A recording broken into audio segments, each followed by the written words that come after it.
Russia continues to tighten its grip on the key port city of Mariupol. CTV UK correspondent Daniele Hamamdjian joins us live this afternoon from Kyiv. Danielle, let's start with talking about Russia's plans to take the east and southern part, that is, of the country. What more can you tell us about that effort?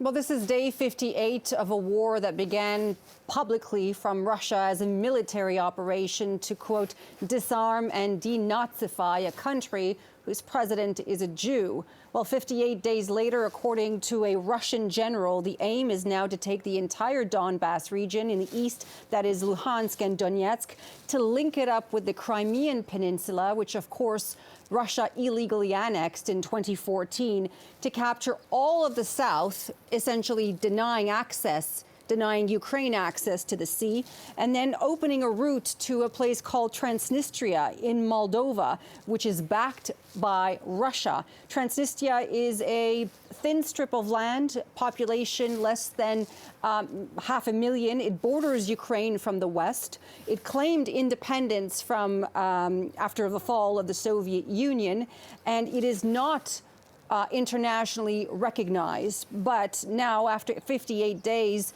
Ukraine now says these are the real aims from the Russian Federation to occupy the east and the southern part of Ukraine. And President Zelensky warned that the Russians will try to hold sham referendums, just as it did in Crimea as well.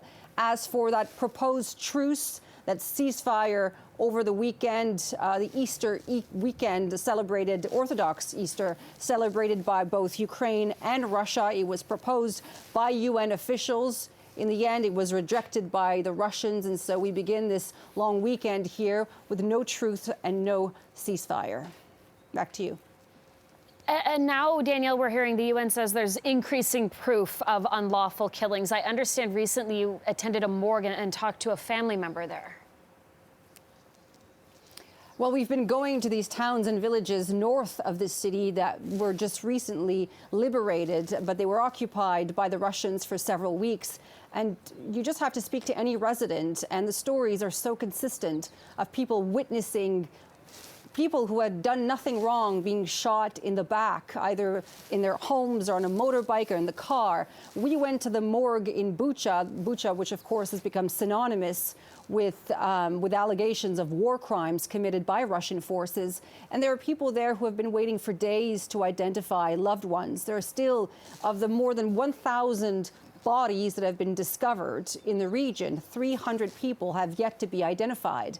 And so there are loved ones who are waiting in the rain for days to be able to identify a loved one. One woman we spoke to, you're right, she was brought to tears of rage, absolute rage. And the reason being is that whenever there's any suggestion that this is somehow all staged or fake, I mean, these are not circumstances under which people normally want to tell their stories. They're grieving, they're in shock, they're traumatized. But when they hear that there are people who do not believe what has just happened to them, they want the world to see, they want their stories told. And this woman told me that her husband was a former police officer who ran to the first site of the first strike in Irpin and then was killed by shrapnel when the second strike hit just when he was arriving home. And she described having to try to save him, to do the tourniquet on his leg. She lifted his shirt, and it was clear the wounds were too close to his heart.